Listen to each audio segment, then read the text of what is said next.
Muito obrigado, professora Valéria, muito obrigado à doutora Érica, também a todos aí de Vitória. É um prazer estar aqui. Eu me sinto realmente muito honrado. Como eu falei com a professora Valéria há pouco, o que eu gostaria mesmo era de estar aí do lado de vocês, aí comendo uma moqueca, sentindo a brisa do mar, nessa terra que é maravilhosa, que eu amo. Até hoje eu sou capixaba, né, de coração e de nascença, então eu vou ser sempre capixaba. E é um grande prazer estar aqui para a gente aqui discutir um pouquinho sobre esse conceito de doenças imunorreguladoras primárias, né? O que eu preciso saber exatamente. Então, a pergunta da pandemia, né? Vocês estão vendo a minha tela adequadamente? Está tudo certo? Sim. Maravilha, então vamos lá. Eu separei aqui uma aula em 5 tópicos para a gente discutir, na verdade. Primeiro eu vou falar sobre o conceito da rede social, depois eu vou falar sobre a importância do gene, da genética, depois eu vou falar as duas faces da mesma moeda, um trabalho em equipe e, por último, o controlador. Né? O que significa isso tudo? Então, aos poucos eu vou dar alguns conceitos para vocês, tanto imunológicos quanto de medicina translacional. Né? Eu acho que a dificuldade que o médico tem de entender e estudar imuno é exatamente transformar aquele conhecimento celular, aquele conhecimento molecular, para a prática clínica, né? E que hoje é uma realidade. Então, o primeiro conceito que eu queria passar para vocês é que o sistema imunitário ele é interconectado e ele é comunicante. Né? Então, se eu fosse didaticamente separar o sistema imunitário, eu separaria em 2 grandes grupos. Né? O primeiro é o sistema imunitário inato. Né? Então, eu poderia separar em 2 compartimentos dentro da imunidade inata de forma bem didática, né? e bem resumida. O primeiro seria o sistema complemento, cujas principais funções são a opsonização, quimiotração, liberação de anaflotoxina, e depois os fagócitos. Como o próprio nome já diz, né? A principal função dos fagócitos é fazer fagocitose, ou seja, eles reconhecem o antígeno, eles englobam, eles digerem aquele antígeno e aí processam o antígeno para servirem como células apresentadoras de antígeno, APCs, para a imunidade adaptativa, né? Aí, primeiro, que é o nosso segundo grande grupo, né? E aí, o primeiro compartimento da imunidade adaptativa são exatamente as células B, que também servem como APCs, mas a principal função delas, obviamente, é produzir anticorpo, é produzir imunoglobulina. E o nosso quarto e último compartimento são as células T. Né? E aí eu separaria em 3 subitens dentro das células T. Né? As células T auxiliares, ou helper, células T citotóxicas e as células T reguladoras. Essa divisão aqui é puramente didática, e esses 4 compartimentos eles não estão segregados dessa forma. Né? Eles estão o tempo todo se comunicando entre si, por meio de citocinas, quimiocinas, receptores solúveis, como se fosse uma rede de contato, uma rede social mesmo, tipo um Facebook, né? A célula T, que é o grande maestro, né? Vira e fala assim, olha, eu preciso de um batalhão de fagócito aqui, de neutrófilo aqui, ou macrófago, eu preciso que você fagocite mais, fígado produz mais complemento, e assim por diante, né? Então, basicamente, com esse slide, eu consigo demonstrar para vocês de forma bem rápida que se houver algum colapso de algum determinado compartimento, vamos supor, por exemplo, as células B, que é o mais comum dentro desses colapsos, né, a deficiência humoral, obviamente que, de alguma forma, a rede do restante dos outros compartimentos também vai sofrer, né, de alguma forma. Esses conceitos, ao longo do nosso curso no sábado, vocês vão ver, rever, essa é a ideia mesmo, da gente fazer como sistema unitário, né? Fazer um curso em que seja redundante, para fixar bem esses conceitos, tá bom? E agora, um paradoxo do sistema, das imunodeficiências primárias, ou seja, de transtornos com déficits em algum desses compartimentos, é exatamente porque, classicamente, né, a gente sabe que as imunodeficiências primárias facilitam as infecções, né, todo mundo já espera isso. Agora, paradoxalmente, as imunodeficiências primárias também facilitam o aparecimento de autoimunidade, o que é estranho, porque se o sistema imunitário está deficitário, como é que então ele vai induzir uma resposta inflamatória exacerbada, né, uma resposta imunomediada? Esse é o paradoxo das imunodeficiências, tá? E essa autoimunidade, ela é visível em várias partes, várias imunodeficiências, né? O mais clássico e mais comum, como eu falei, é exatamente as deficiências humorais. Dentro das deficiências humorais, que isso responde em torno de 50% a 60% dos casos de imunodeficiências primárias, a mais comum é a imunodeficiência como variável, né? A ICV. A ICV, a maior casuística que a gente tem publicada é a casuística do Mount Sinai Hospital, né, em Nova York, e da Charlotte Cunningham Rudolph. E no serviço dela, eles têm isso em 2018, né, hoje já deve ter mais, eles tinham em torno de 900 pacientes com ICV, com imunodeficiência como variável. Desses 900, em torno de 15% tinham alguma autoimunidade. Interessante que dentro dessa autoimunidade, em torno de 40%, quase metade, era alguma doença reumática autoimune, alguma doença imunomediada crônica. E aí tem uma gama, né? Artrite idiopática juvenil, artrite reumatoide, Sjögren, lúpus, vasculite primária, geralmente ANCA associada, e até mesmo fenômenos autoinflamatórios, como doença de BC e osteomielite asséptica, né? Então são vários, vários mesmo.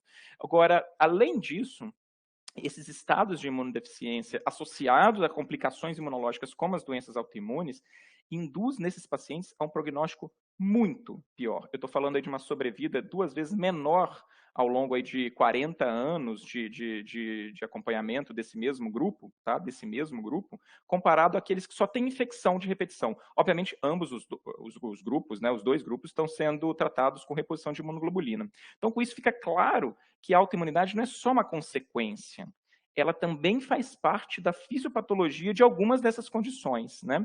Então, nesse primeiro ponto que eu queria assim, frisar para vocês com esses dados, é que o funcionamento adequado do sistema imunitário ele depende totalmente da integridade dessa rede social que a gente tem, né? Desse compartilhamento de informação e da real, adequada função dos 4 compartimentos imunitários, né? Agora, um outro detalhe, tá? Olha que interessante. As imunodeficiências primárias são primárias, né? Então, você assume que elas têm causas genéticas, são causas primárias na maior parte das vezes.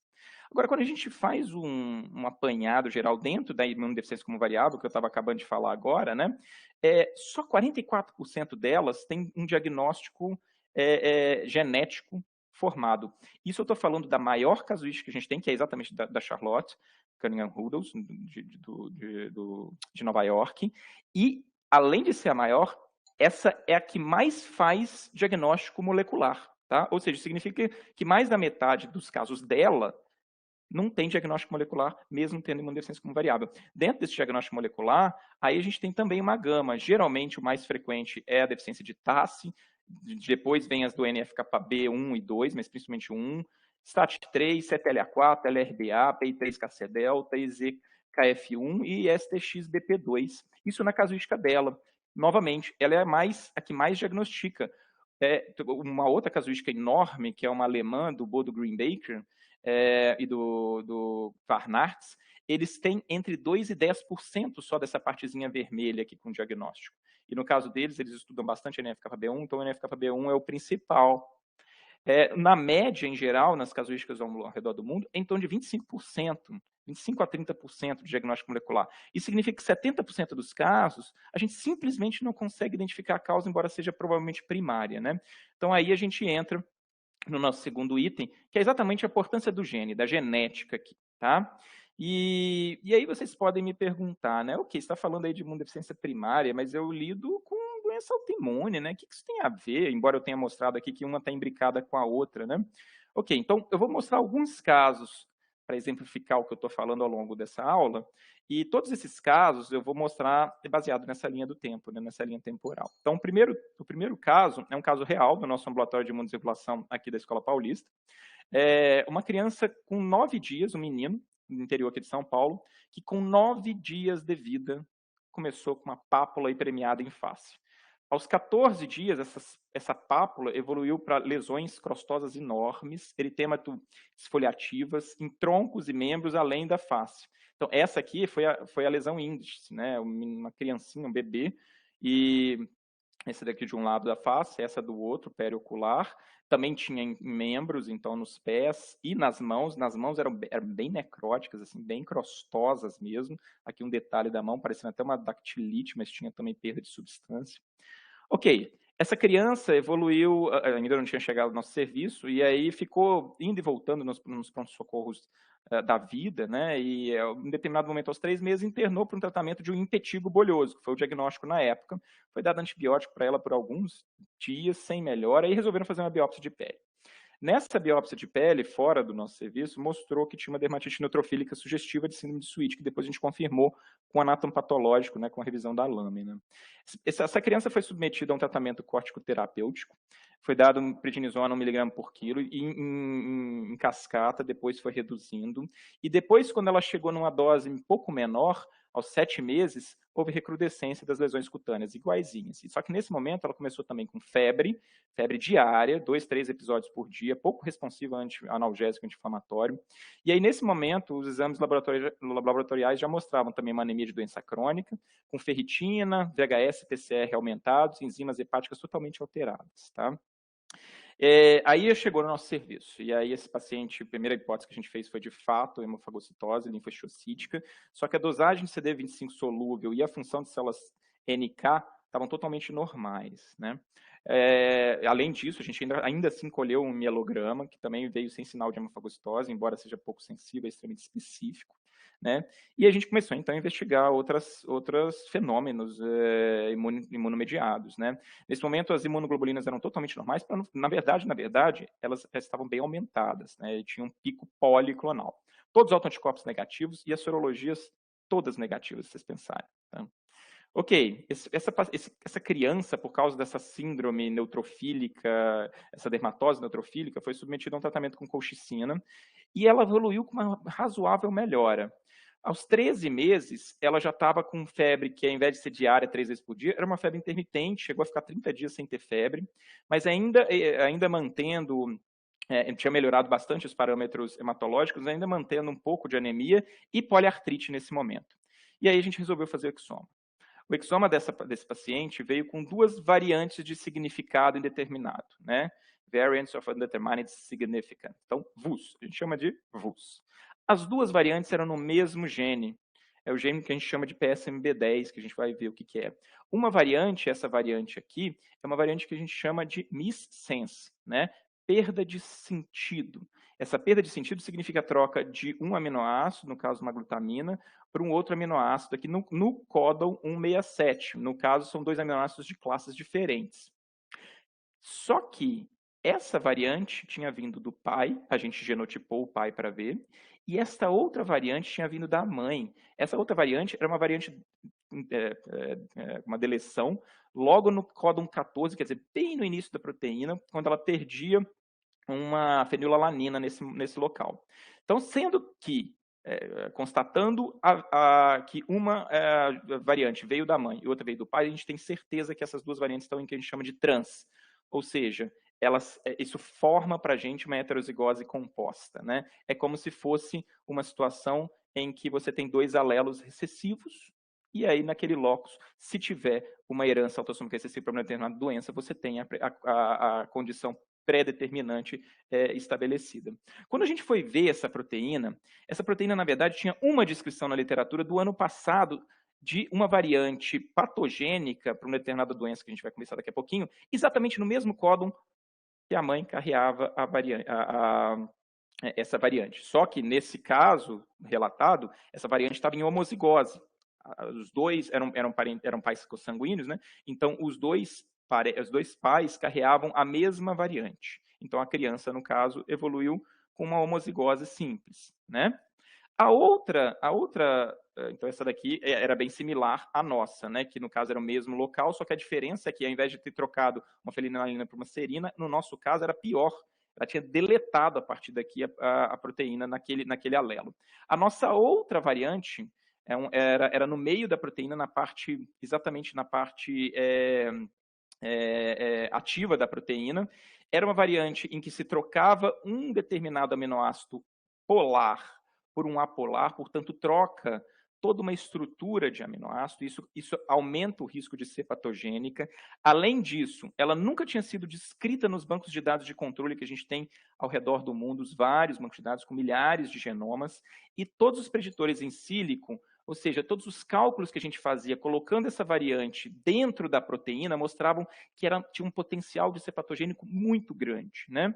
Então, a chance dessa proteína estar totalmente truncada e alterada nessa criança era muito alta. Essa é uma proteína que ela tem uma função de constituição do proteassomo. O proteassomo nada mais é do que um rotorrouter que a gente tem dentro da nossa célula.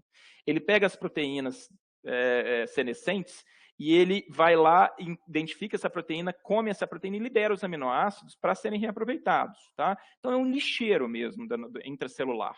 Só que ele é exatamente um tubo, tá? Esse tubo ele é formado por um heptâmero aqui, são 7 componentes, são 7 subunidades que se alternam, são várias subunidades, PSMB8, PSMB10, PSMG2, B4, B9, são vários tipos, e cada um dos proteassomos é feito de forma diferente, com especificidades diferentes, de acordo com essa sequência dessas proteínas, dessas subunidades, né? Então, aqui estava exatamente a proteína que a gente tinha achado, né? O que a gente sabe é que em situações com perda de função do proteassomo, há uma liberação excessiva de interferon tipo 1. A forma que a célula tem de representar esse estresse intracelular é exatamente produzindo interferon tipo 1, porque isso passa a se formar, a ser chamado de uma alarmina. Essa proteína fica totalmente truncada, né? Então, nessa condição, vira uma interferonopatia.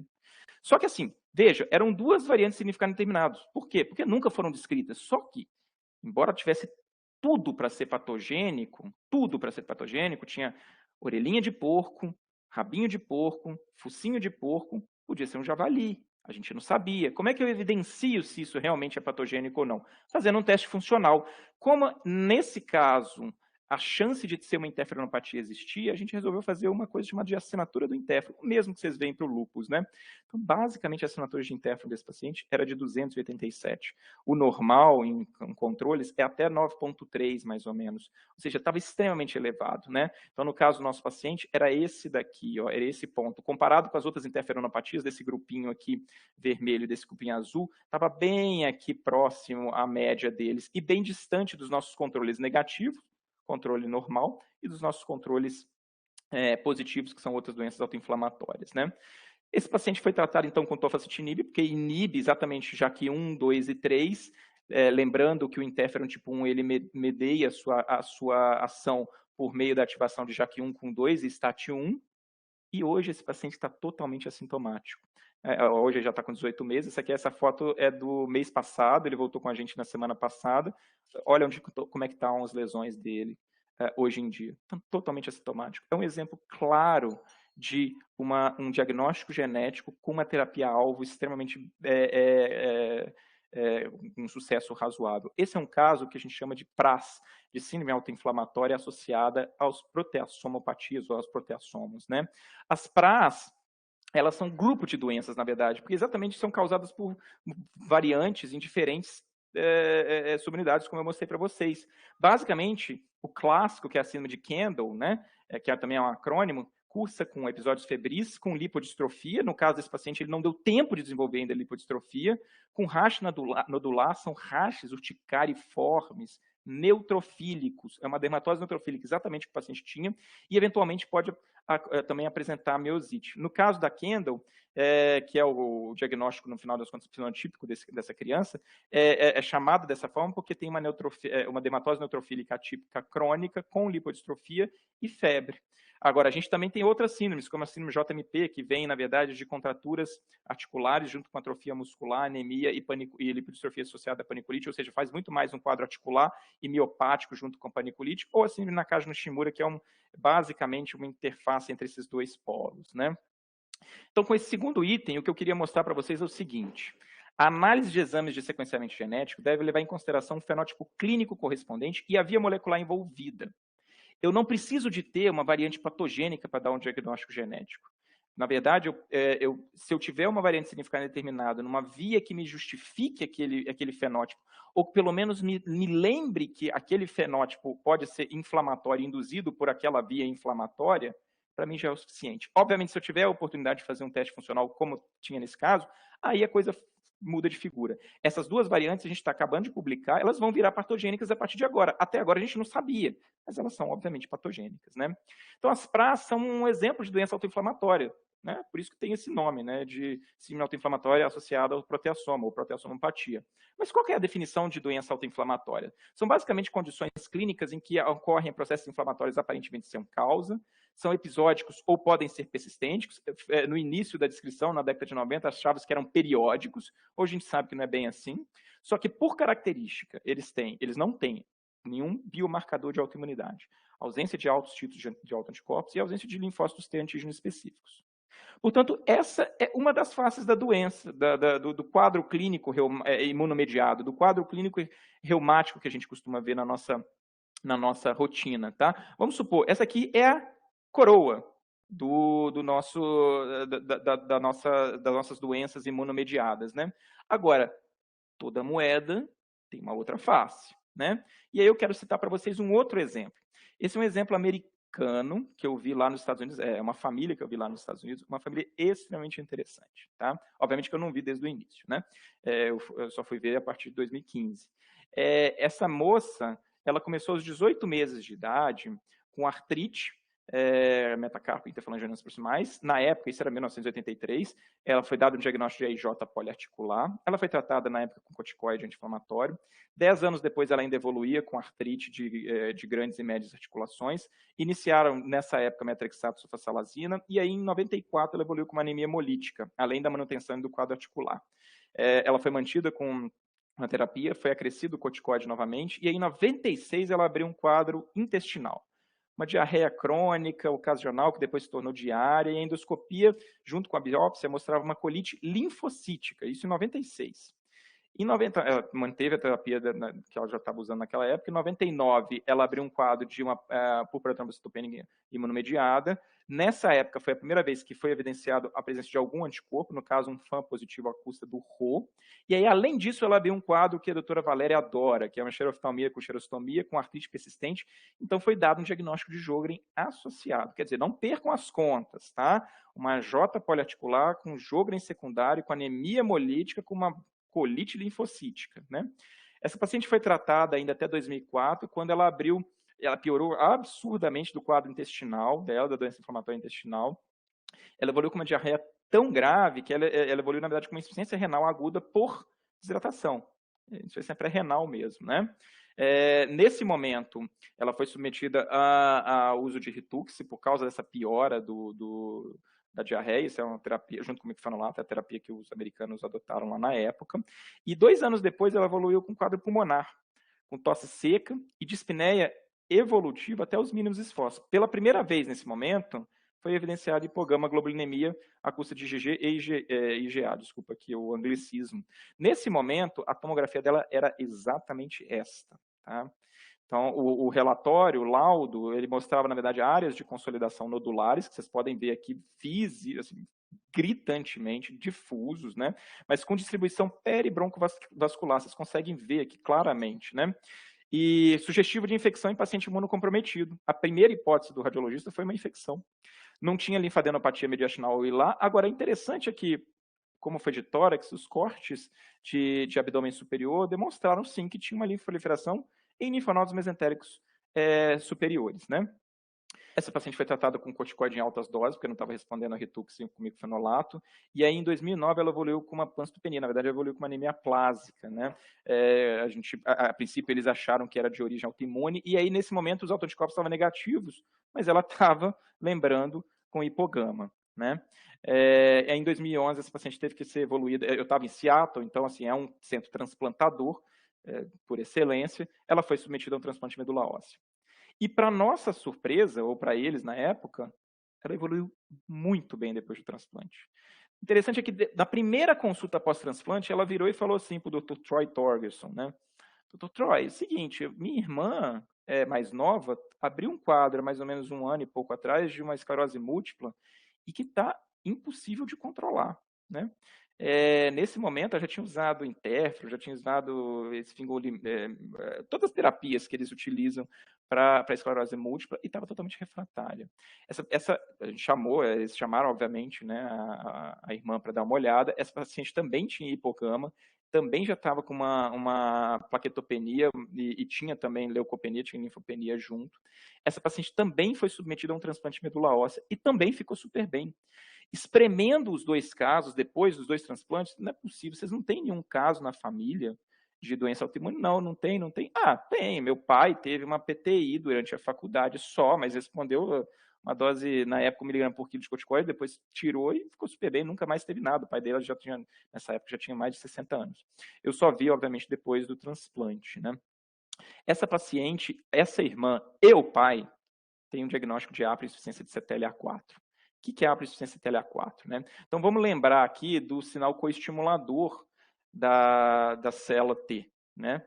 Ou seja, para a célula T ser ativada, ela não só precisa de reconhecer o antígeno expresso pelo MHC de classe 1 ou 2 na superfície da célula apresentadora de antígeno, né? Ela, por meio do seu TCR. Ela precisa de um segundo sinal, e normalmente até mais sinais, terceiro, quarto, desencadeado por outros ligantes aqui ou por citocinas, né? O principal segundo sinal é exatamente induzido pelo CD28, que fica ao lado do TCR. Esse CD28 ele é estimulado pelo CD80 ou pelo CD86, que fica ao lado do MHC de classe 1 ou 2 da célula apresentadora de antígeno, né? Agora, uma forma de controle do sistema imunitário, novamente, né, todo controle, todo sistema imunitário, ele é redundante. Sempre tem um ativador e um inibidor, sempre tem. Então, uma forma de controle é exatamente o CTLA4, que é igualzinho ao CD28, a única diferença é que ele falta aqui a caudinha intracelular para induzir esse sinal. Então, ele impede, mesmo que a célula reconheça o antígeno, ele impede a ativação dessa célula T. E, além disso, ele faz uma endocitose, uma vez ligado, do CD80-86 para dentro da célula apresentadora de antígeno, né? Esse CTLA4 ele fica basicamente indo e voltando, indo e voltando. É uma inibição competitiva em relação ao CD28. Até um determinado momento que essa proteína fica senescente, né? Isso que ela fica senescente, ela tem que ser destruída pelo lisossomo. Para impedir a destruição precoce dessa proteína, existe uma chaperona, uma proteína ligante dela, que fica só ligada para impedir isso, que é a LRBA. Variantes com herança autossômica dominante, ou seja, um alelo só alterado, hipofuncionante, portanto, uma haploinsuficiência do CTLA4, ou duas variantes em homozigose ou heterozigose composta, como no nosso primeiro caso, na LRBA, ou seja, a herança autossômica recessiva, dão o mesmo fenótipo clínico, que é um fenótipo clínico de poliautoimunidade. É um fenótipo clínico de ausência de fenótipo clínico. Pode dar qualquer coisa. Agora, em termos autoimunes. Agora, a grande vantagem é que essas duas condições geneticamente determinadas, elas têm uma terapia-alvo muito fácil da gente conseguir hoje em dia. Se eu não tenho CTLA4, seja por falência primária, ou seja porque a chaperona impede com que ela seja destruída de forma precoce, ou seja, é uma falência secundária, não tem CTLA4 para ir para a superfície, eu dou o CTLA4 para esse paciente. Eu dou a Batacept, que é o CTLA4 ligado à imunoglobulina, ou Belafacept, ou Alefacept, enfim, depende do país que você esteja. Então, a história dessas deficiências de LRBA e CTLA4 é muito interessante, porque quando a deficiência de LRBA foi descrita em 2012, quer dizer, depois do segundo transplante, né, dessa família, ela foi descrita de uma forma muito específica, eram só pacientes com linfadenopatia, com citopenia autoimune, com imunodeficiência como variável, com hipogama, com pneumopatia intersticial e doença inflamatória intestinal. Parecia ser o caso da nossa paciente, sem dúvida, mas ela não tinha deficiência de LRBA. A haploinsuficiência de CTLA4 só foi descrita 2 anos depois com um fenótipo clínico muito similar, com a distinção de ter, a princípio, muito mais linfoproliferação. Tanta linfoproliferação que essa linfoproliferação se representava, inclusive, por folículos linfóides em outros vários órgãos, como o pulmão, como é o caso da nossa paciente, e sistema nervoso central, né? Só que, nesse mesmo ano, um grupo da NIH que descreveu, o grupo da Gubuzel que descreveu a haploinsuficiência, eles também mostraram que outros parentes dessas famílias tinham a mesma mutação descrita para CTLA4, mas não tinham a doença. Portanto, a penetrância dessa doença era em torno de 60%. Isso significa que 40% da população que tem essa variante não desenvolve nada. E aí, em 2015, mostrou-se que, na verdade, não era só esse fenótipo aqui tão específico, não. Primeiro, tinha idade variável de início de sintomas, tinha gente que começava lá quando era bebezinho, tinha gente que só começava a ter algum sintoma autoimune na fase final da vida. E os sintomas eram totalmente variáveis. Doença inflamatória intestinal, esclerose múltipla, como a irmã da nossa paciente, poliartrite indiferenciada, diabetes tipo 1, hepatite autoimune, enteropatia autoimune, inclusive perdedora de proteína, tireoidite autoimune. Em 2017 foram descritos alguns quadros mais graves de síndrome autoimune linfoproliferativa, ou ALPS, com intensidade variável. Tinha gente que tinha uma PTI, que nem o pai dessa paciente, tinha gente que tinha esclerose múltipla refratária, tinha anemia aplásica, totalmente imunomediada, como essa nossa paciente. E em 2017, um grupo lá de Seattle também descreveu uma síndrome hemofagocítica grave, isso fora e depois várias outras descrições ao longo desse tempo, né? Então, portanto, a nossa outra face da moeda é exatamente a autoimunidade que a gente está careca de ver nos nossos ambulatórios. A questão é, quantos desses casos que a gente vê no ambulatório tratando de lúpus com artrite reumatoide ou, sei lá, vasculite ANCA associada com algum... Que nem um caso que a gente está acompanhando lá na Escola Paulista, lúpus com dermatomiosite e infecção por micobacteriose de repetição. Enfim, quantos casos desses drúxulos a gente trata e acha que é só lúpus com dermatomiosite mesmo, por exemplo. Então, essa é a nossa outra face da moeda. Portanto, nesse terceiro ponto que eu queria mostrar para vocês é o seguinte, que as doenças imunomediadas em geral, as doenças reumáticas autoimunes e as doenças reumáticas autoinflamatórias, elas podem apresentar diferentes fenótipos clínicos dentro desse espectro autoimune, desculpa aqui o anglicismo novamente, isso aqui é o corretor, e ou autoinflamatório. Tá? E, novamente, aqui uma linha do tempo, um novo caso para a gente especificar. Né? Veja, esse é um caso interessante, que é um caso do grupo do Texas, do Jordan Orange, da Universidade de Houston, no Texas. Essa é uma criança, eu não cheguei a vê-la, tá? Essa é uma criança de 10 anos, caucasiana, americana, né? Que começou o quadro aos 10 anos de idade com coreia, né? Ressonância mostrava vasculite do sistema central, poliartrite, Hashimoto, trombocitopenia, FAM positivo, acústio de RNP positivo e, além disso, um anticoagulante lúpico positivo nessa época. Ué, qual que é o diagnóstico aqui? Ela preenche vários critérios para lúpus, não tem muita dúvida que isso aqui é lúpus, né? E é mesmo, a gente vai tratar como lúpus, fecha critério para lúpus, a gente vai tratar como lúpus e o esquema deles foi exatamente esse. Desculpa, eu falei do Jordan Orange, mas não é, esse é o grupo do Daniel Kessler no NIH. E como exatamente eles estavam no NIH, eles fizeram o tratamento previsto pelo NIH, a ciclofosfamida e depois a manutenção com micofenolato. Esse paciente, será que ela tem mesmo lúpus? E aí a gente entra no nosso quarto item, que é o trabalho em equipe. Até agora, repara, eu estava mostrando para vocês variantes específicas em proteínas específicas, em genes específicos, monogênicos, né? Eu não estava falando de uma via inteira, né? Que é o trabalho em equipe aqui. Essa criança, depois, 3 anos depois, portanto, aos 13 anos, ela abriu um quadro de úlceras orais e genitais de repetição. E, além disso, um quadro de pseudofoliculite. Nesse momento, foi visto que irmã, mãe, tia e avó maternas, todas tinham o mesmo quadro parecido.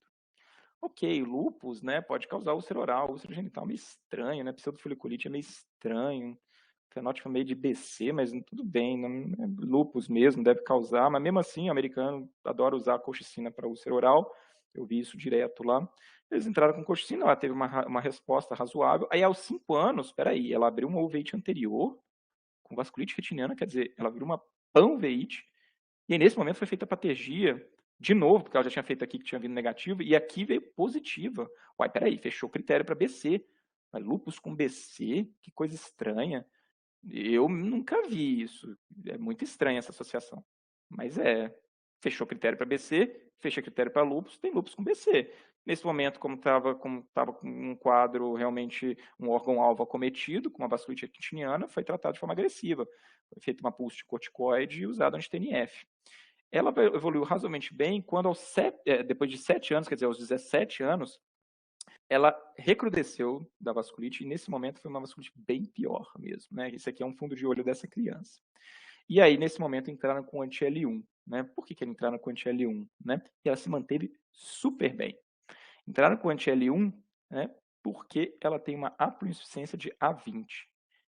Que treco é esse de A20? Né? Para eu explicar essa A20, eu tenho que lembrar aqui da via do NF-κB. E a via do NF-κB, a gente tem pelo menos duas, as duas principais, a via canônica e a via não canônica. A via canônica, ela é principalmente induzida pelo receptor de célula T, né, pela ativação do receptor de célula T, pela ativação do receptor de célula B e por Toll-like receptor. A via canônica, ela ativa, dentre outras, né, mais no final da via, o complexo IKK. É chamado de IKK porque tem o IKK-alfa, o IKK-beta e o IKK-gama, ou NEMO. Ativa a fosforilina em determinado local. Essa fosforilação é o sinal para esse complexo IKK ir lá, ativar, né, esse complexo IKK, e ir lá e fosforilar o IK-beta. Por isso que o nome dele é IKK, porque ele é uma quinase de IK, né? Esse IK-beta, uma vez fosforilado, é o sinal para ele ser degradado. Ele serve como um tampão para o NF-κB1, porque é a via canônica, a primeira descrita, que é composto por essas duas subunidades, o P65 e o P50. Tirando o tampão, eu libero esse fator de transcrição para ir lá no núcleo e ativar uma série de vias pró-inflamatórias e proliferativas. Né? O principal imunomodulador dessa via canônica, de longe, é a A20, né? Ou TNF-IP3, também chamado de TNF-IP3. Agora, tem outros, né? A otulina age bem parecido à A20, e o complexo que a gente chama de ROIP-ROIL é um complexo que eles ficam grudados, só que o ROIP ele inibe mais aqui em cima e o ROIL inibe exatamente o complexo IKK, que nem a otulina e o A20. Repara como esse é um alvo tão importante da via, né? Já a via não canônica, ela também ativa o complexo IKK, só que via uma outra proteína chamada NIC. Essa ativação leva à fosforilação em outro sítio do complexo IKK. Essa ativação diferenciada faz com que esse complexo IKK tenha um tropismo para fosforilar uma outra parte, uma outra proteína, que é o que a gente chama de NF-κB2, que é composto pelo HELB e o P100. Fosforilando o P100, ele fosforila exatamente aqui no meio da proteína. Essa fosforilação é o sinal para passá-lo naquele proteasoma que eu falei no início e degradar essa parte de cada proteína, e na hora que degrada, libera a fração ativa, que é o P52, que é o nosso NF-κB2 agora aqui ativo, né? E também vai fazer, que é também um fator de transcrição, também vai fazer um fenótipo pró-inflamatório nessa célula. Portanto, o funcionamento dessa via é uma via extremamente intrincada, complexa, e que o NF-κB também estimula o NF-κB1, né? Estimula o NF-κB2 e vice-versa. Esse funcionamento ele tem que ser extremamente adequado, extremamente equilibrado. Qualquer problema em qualquer uma dessas partes aqui do trabalho em equipe significa algum problema para a via inteira, né? Como se fosse uma corrida com passagem de bastão. Se o bastão cair em algum momento, acabou, está desclassificado, né? Então, o que acontece nessa via? Né? A gente, como a ampla-insuficiência de A20, né? A ampla-insuficiência de A20, ou seja, uma variante com perda de função, por isso que está aqui tracejadinho, né? Na A20, ou em qualquer um desses inibidores aqui da via, causa um fenótipo clínico muito similar, que é um fenótipo clínico exatamente como eu descrevi, com doença de BC, fecha critério para doença de BC, junto com lúpus eritematosa sistêmica, fecha critério para lúpus, com a presença de autoanticorpo, e com ou sem a presença de hipogamaglobulinemia, ou seja, imunodeficiência comum variável, e, especialmente no caso de ROIP e ROIL, também dismorfismos. Né? Os pacientes são dismórficos, né? Isso é uma herança autossômica recessiva. A A20 não, é uma haploinsuficiência, é autossômica dominante. Tá? Agora, não é só nesses inibidores que isso acontece, não. Olha, variante com ganho de função no NEMO, que é o ativador do IKB, do complexo IKK, pelo menos uma variante já foi descrita em associação com doença de BC monogênico também. Além disso, em 2017, um grupo finlandês do Mikko Haikonen descreveu que variantes na P50, portanto aqui mais no final da via do NF-κB1, com uma função que ele acha que é uma perda de função da proteína, só que, novamente, aqui é imbricado, porque essa via ela se imbrica com o NF-κB2, dá um fenótipo de doença de BC e um fenótipo pró-inflamatório absurdo, com vasculite neutrofílica e celulite necrotizante gravíssima, às vezes lembrando um Fournier mesmo. É muita necrose, é muito purulento. E mais interessante é que no início de 2018, um grupo americano mostrou que variantes na P65, que é a subunidade menos importante, vamos falar assim, do NF-κB1, dá uma variante somática, portanto, em mosaicismo, só em algumas populações, especialmente em fibroblasto, dá um fenótipo clínico de úlcera bipolar, ou seja, fenótipo de doença de BC-like, né? Ou seja, tem coisa nessa via aqui que é causa de doença de BC monogênico. A via não canônica ela é estimulada principalmente por receptores de célula B aqui, né, que são fundamentais para a sobrevivência de célula B. CD40, que fica na superfície de célula B, CD27, que fica principalmente na superfície de célula B de memória e plasmócito, e BAF, que é fundamental na maturação intermediária da célula B. Olha que interessante esse CD40. Quando a gente avaliou há um tempo atrás, foi meu projeto de pós-doutorado, a quantidade de CD40 ligante, portanto, do ligante desse CD40 que estimula essa via não canônica, em pacientes com doença de BC, é 15 vezes maior no plasma. Quando eu pegava esse plasma e colocava para estimular as células e avaliava a liberação de NETs, netose, lembra? NET é Neutrophil Extracellular Traps, né? Armadilha extracelulares neutrofílicas. Ou a capacidade dessas células, desses fagócitos, de serem estimulados e produzirem a explosão respiratória, ou seja, serem hiperestimulados, quando eu usava esse plasma, era absurdo, especialmente com doença de BC ativa. Quando eu pegava esse plasma e colocava uma imunoglobulina que retirava o CD40 ligante, essas duas funções reduziam absurdamente. Não zeravam, mas reduziam absurdamente. Quando eu pegava esse plasma com essa imunoglobulina e colocava o CD40 ligante recombinante, eu reproduzia os mesmos resultados anteriores. Então, tem coisa também na via não canônica, só que a gente ainda não está sabendo direito o que é, né? Então, por isso que eu, com esse quarto ponto, eu queria mostrar para vocês o seguinte. Dentro dessas vias imunitárias, tem um delicado balanço entre a parte ativadora e a parte reguladora. Isso intracelularmente, né? Portanto, há um delicado balanço entre as vias ativadoras e reguladoras nas células imunitárias. O estímulo descontrolado das vias pró-inflamatórias, das vias ativadoras, ou o bloqueio das vias reguladoras, de alguma forma podem causar autoimunidade, de alguma forma podem fazer a rede imunitária sofrer, né? Por isso que esse controle ele tem que ser estrito, equilibrado, nem para mais, nem para menos. Tem que ser bem equilibrado. Aí vocês vão me perguntar assim, não, peraí, Sandro, a gente estava falando lá, tudo bem, você mostrou que a outra face é autoimune, eu vejo essa autoimunidade, mas peraí, todos os casos que você mostrou aí é tudo de criança, eu sou reumato adulto, né? Só caso apenas em criança, de início bem precoce, distribuição familiar, infecção de repetição, então assim, isso aí eu tenho quase certeza que eu veria se passasse por mim. Será? Será que é inclusive só exclusiva de crianças? E aí eu queria mostrar o nosso quinto e último item, que eu chamo de controlador de fluxo. Tá? Essa é uma síndrome assim, que eu achei fantástica. Foi descrita em junho do ano passado, pelo mesmo grupo que descreveu a aproximação de A20, que também é uma síndrome autoinflamatória. Tá? Essa é uma síndrome em que os pacientes, podem reparar aqui, isso aqui é foto da própria síndrome, tá? Os pacientes são idosos, olha aqui, né? Cabelo branco, né?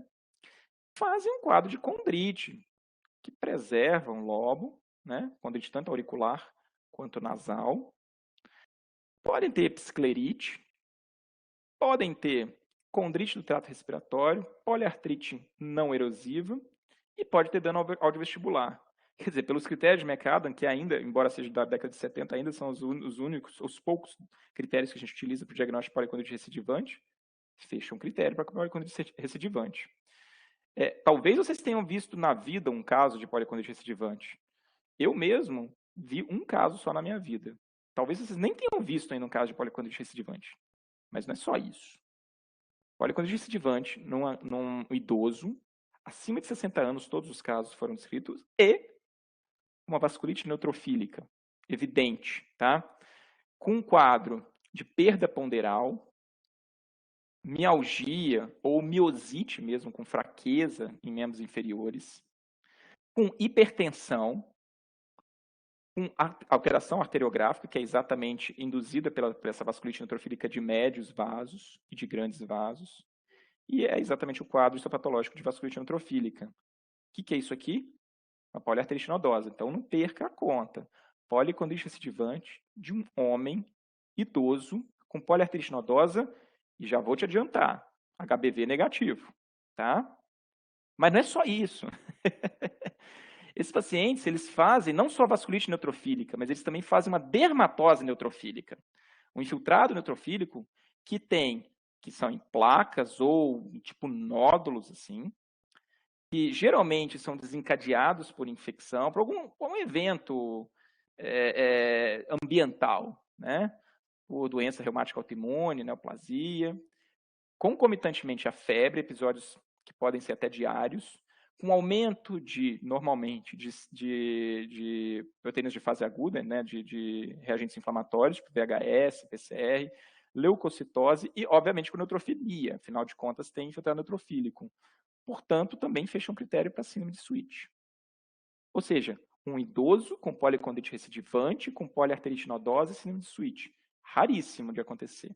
É o que a gente chama de VEXAS, ou Vacuoles Enzyme E1, que é a enzima, que é a proteína que é deficitária nessa síndrome, ligada ao X, X-linked, por isso que é uma doença de homem, autoinflamatória e somática, por isso que é de idoso. O que é isso? O vacúolo vem por causa de um achado específico, que ninguém sabe direito o que são esses vacúolos, mas é um achado histopatológico. O que é essa síndrome, né?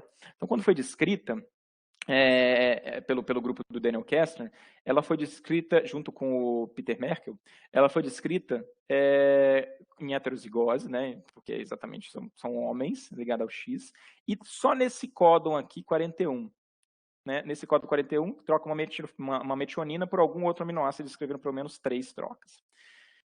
Veja, dentro da nossa medula óssea, a gente tem vários precursores, o precursor mieloide, o eritroide, o linfóide e o mecariócito. Isso em linhas gerais, né? Tudo que tiver aqui em vermelhinho é porque está alterado.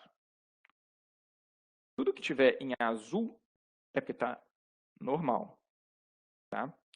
Então, desculpa, o contrário aqui, eu errei a cor. Na verdade, em vermelhinho é o normal, em azul vai ser o alterado. O precursor mieloide, não, desculpa, novamente, eu errei. Não, é isso mesmo. Desculpa a confusão. Em vermelho está alterado, em azul vai estar normal. O precursor mieloide dá origem ao monócito e ao neutrófilo, né? Ambos estão acometidos. O precursor eritroide dá origem ao eritroblasto. Já o precursor linfóide vai dar origem tanto ao célula T, célula B e célula NK. Essas células estão normais. E o mecariócito dá origem à plaqueta, que não tem como você avaliar a expressão, porém, as células do fibroblasto, as células periféricas, as células de mesoderma, estão também normais. O que significa isso, né? O gene que codifica essa enzima E1 é chamado de UBA1. Tá? E ele codifica essa proteína, né, chamada enzima E1, que tem uma função muito simples. É uma proteína ubíqua que consegue reconhecer várias proteínas. Aqui eu estou representando uma proteína X, e nisso que ela reconhece, ela ubiquitina essa proteína. Essa ubiquitinação é uma forma de controle dessas determinadas proteínas.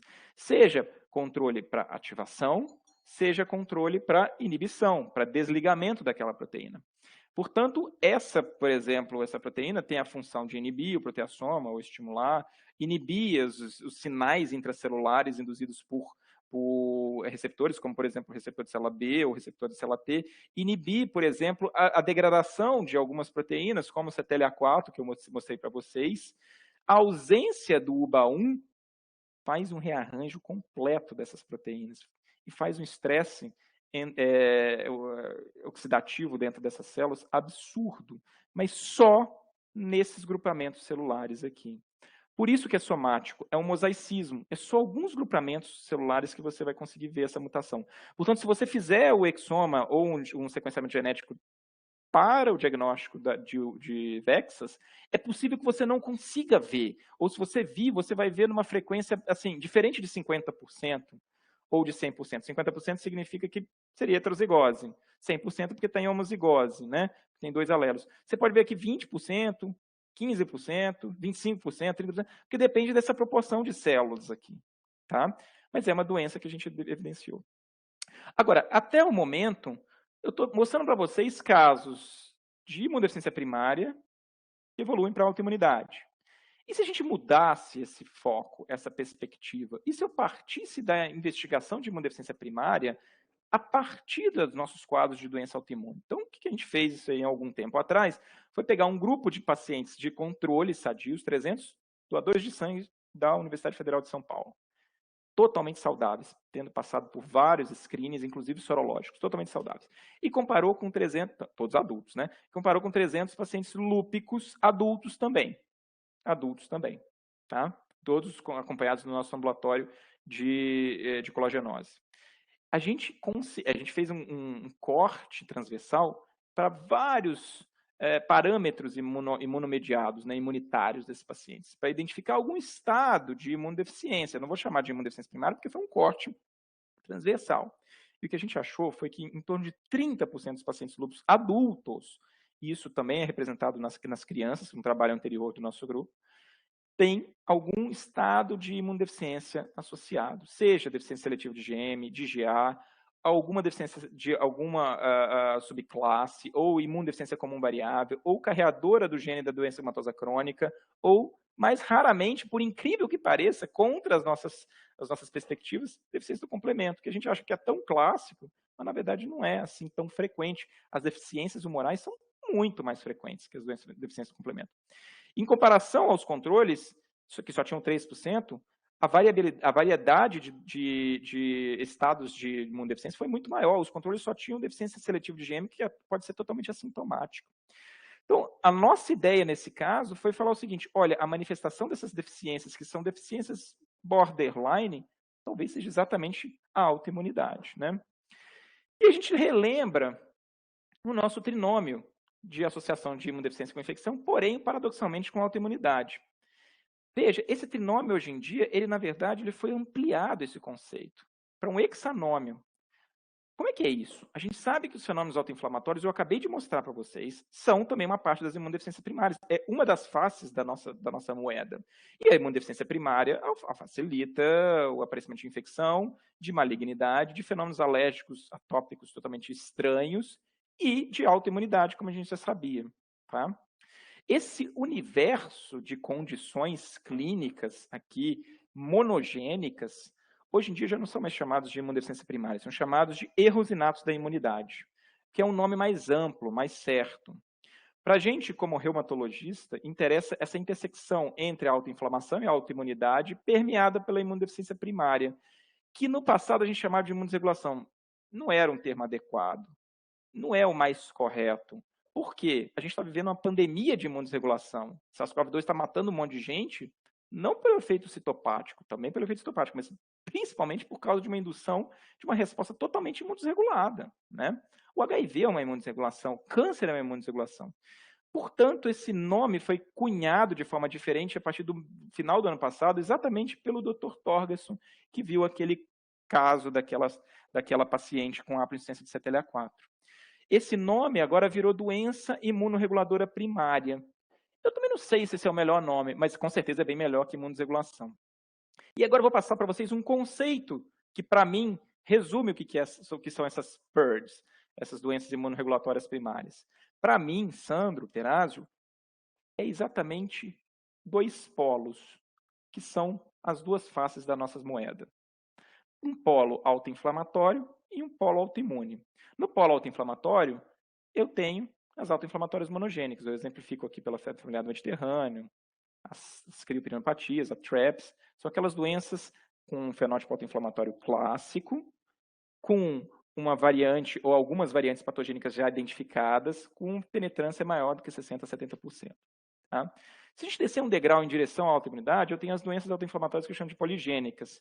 Chamo de poligênicas porque simplesmente a gente ainda não identificou algum gene, se é que existe, específico para causar. Agora, podem ser de herança digênica, pode ser de herança oligogênica, e aí posso citar síndrome de FAPA, a IJ sistêmica, a doença de estilo do adulto. No meio do caminho, eu tenho aquelas doenças com componente misto, aquelas que têm um componente autoinflamatório visível, porém tem associação com MHC de classe 1. Então, uma delas são as espondiloartrites, a doença de BC, a sarcoidose é a forma, obviamente, adquirida, por isso que hoje em dia a síndrome de Blau ou sarcoidose congênita a gente chama de AGP, que é síndrome autoinflamatória associada à artrite, tá? Granulomatosa associada à artrite. E aí, se a gente descer mais um degrau em direção à autoimunidade, aí a gente chega nas nossas doenças autoimunes poligênicas clássicas, né? Que são aquelas que a gente trata no nosso ambulatório, que a gente adora, né? Artrite reumatoide, lúpus, vasculite associada, que tem um componente autoimune visível e com associação com a megacite classe 2. A R está associada com DRB 0101, 0401 e assim por diante, o lúpus com DR2, DR3 e assim sucessivamente, né? E no polo autoimune, aí sim estão as formas monogênicas de autoimunidade, deficiência de C1q, que dá um quadro de lúpus precoce grave sem predileção para sexo, síndrome IPEX, que eu não citei aqui, a PCED, que são doenças cuja é tão grave a autoimunidade que assim, já intraútero ou logo no neonatal, no estágio neonatal, esse paciente já evolui com diabetes tipo 1, com enteropatia perdedora de proteína, com algum fenômeno autoimune grave. Isso tudo permeado aqui por imunodeficiências. No polo autoinflamatório, a doença inflamatória crônica, que é uma deficiência de fagócito, as interferonopatias, como a da ADA2, a deficiência de ADA2, a própria proteasomopatia, nas autoimunes, a ABRCC4 que eu mostrei, algumas formas de imunodeficiência como variável, especialmente aquelas formas associadas a STAT3, STAT1, NF-κB1, NF-κB2, e assim sucessivamente. E essa lista ela é enorme e ela não para de crescer. Então, por exemplo, síndrome applied, que está associada a uma urticária ao frio, quer dizer, um fenômeno autoinflamatório, junto com artrite, autoimune, e vitiligo, autoimune, e a presença de autoanticorpos, autoimune, autoinflamatório com autoimune. Ou as doenças inflamatórias intestinais precoces, aquelas associadas com deficiência da via de L10 e receptor de L10, que são doenças inflamatórias. Doença de Crohn é uma doença de Crohn extremamente grave, fistulizante, agressiva, inflamatória, já de início até os 6 meses de vida da criança. A deficiência de polidase, que é uma forma monogênica de lúpus hoje em dia, forma da úlceras cutâneas, da presença de autoanticorpos, é uma forma realmente monogênica de lúpus, e a hemofagocitose, né, a linfohistocitose hemofagocítica, ou, por exemplo, a síndrome Alpes, que também pode ser uma causa de HLH, que cursa com citopenia autoimune, a formação de autoanticorpos e lúpus. E agora sim, a hemofagocitose linfohistocítica familiar, que aí cursa com febre, citopenia e hemólise, né? E vários fenótipos já foram associados com vários genes aqui, que eu não vou entrar em detalhe aqui, porque não dá tempo, né?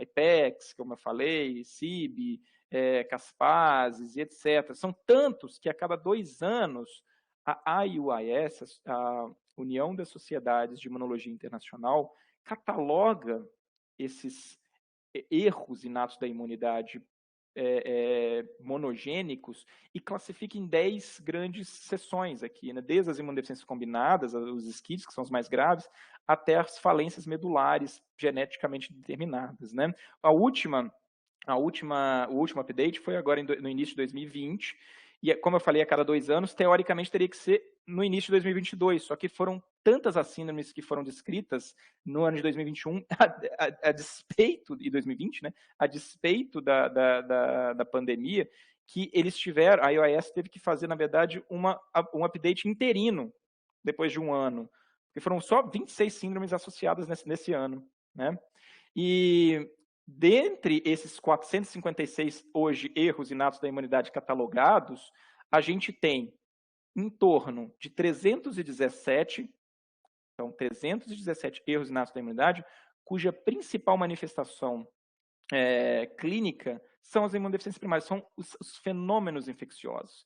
E aí o tratamento ele é focado no uso de antibiótico e na antibiótico profilaxia, na profilaxia de infecções. Em torno de 139, isso aqui dá 1/3 mais ou menos, é exatamente o que a gente chama desse PIRD, dessa doença imunorreguladora primária. Esse é o trabalho que foi publicado pelo Dr. Torgerson, que cunha esse termo no final do ano passado. Tá? E são essas doenças que eu acabei de mostrar alguns exemplos aqui, que são imunomediadas, que são formas monogênicas, que são consideradas como imunodeficiências primárias, só que o tratamento é com imunomodulador. Ou seja, você tem uma doença imunomediada, você tem uma imunodeficiência primária, que você vai imunossuprimir esse paciente, por causa do fenótipo clínico, né? Isso é tão importante hoje em dia que a gente tem pelo menos 6 critérios aqui clínicos para levantar a lebre de alguma possível doença imunorreguladora primária, feitas aqui pela professora Magda Carneiro Sampaio, antes de cunhar esse termo de PIRD. Né? São basicamente 6 critérios. 1, que é a presença de doença autoimune múltipla em qualquer idade. Lúpus com BC, lúpus com dermatomiosite, poliartrite nodosa com síndrome de Sweet, junto com policondrite recidivante. Peraí, tem algum erro em qualquer idade. Obviamente que a doença autoimune precoce, como esses casos de hipossuficiência que eu mostrei para vocês, das proteosomopatias, é lógico que isso já deve chamar atenção. Já deve chamar atenção para você pensar em investigar algum quadro primário. História familiar de imunodeficiência primária também chama. Ou história familiar positiva para fenômenos estranhos, ou para os mesmos quadros clínicos que aquele determinado paciente apresenta. Doença autoimune com alta suscetibilidade para infecções, exatamente pensando também no polo infeccioso. Doença autoimune em crianças do sexo masculino, que nem o nosso primeiro paciente lá com proteosomopatia. Lembra que, assim, querendo ou não, as doenças autoimunes elas têm uma preferência maior para o sexo feminino. E, por último, as doenças autoimunes associadas com atopia ou manifestações similares. Como eu mostrei naquele EXA, nome do universo de erros inatos da imunidade, as imunodeficiências primárias elas também facilitam o aparecimento de atopia, né? E aí, por último, eu queria deixar para vocês a sugestão de rastreamento nesses casos, em que tem pelo menos um desses critérios clínicos positivos. Vocês já podem fazer, por exemplo, a dosagem de imunoglobulinas. Imunoglobulina sérica total, assim, sem mistério. IgG e IgM-IgA, super barato, fácil de conseguir nesses casos. Aliás, eu vou aqui propor a vocês, deu o diagnóstico de doença reumática imunomediada, deu o diagnóstico de qualquer doença reumática imunomediada, seja um diagnóstico específico, lúpus, dermatomiosite, artrite reumatoide, ou seja uma doença indeterminada, dose imunoglobulina. Tenha como base as imunoglobulinas.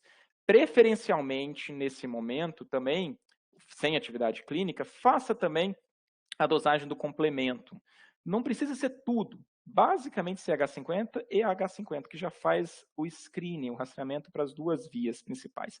E se você puder, se tiver a disponibilidade, pode fazer também a resposta vacinal, a avaliação da resposta vacinal. O que é isso? Basicamente, é avaliar sorologias de antígenos proteicos, presença de soroconversão para tétano, sarampo, difteria, qualquer um desses antígenos proteicos que são extremamente antigênicos, e polissacárides, que aí são menos antigênicos. Basicamente, aí sorologia para pneumococo.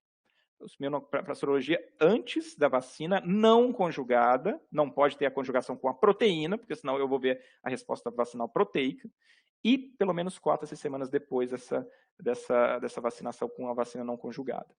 Se você tiver disponibilidade, isso aqui é um pouco mais difícil, e tiver suspeita de doença reumatosa crônica, só na suspeita de doença reumatosa crônica, vale a pena também fazer a oxidação da dihidrorodamina.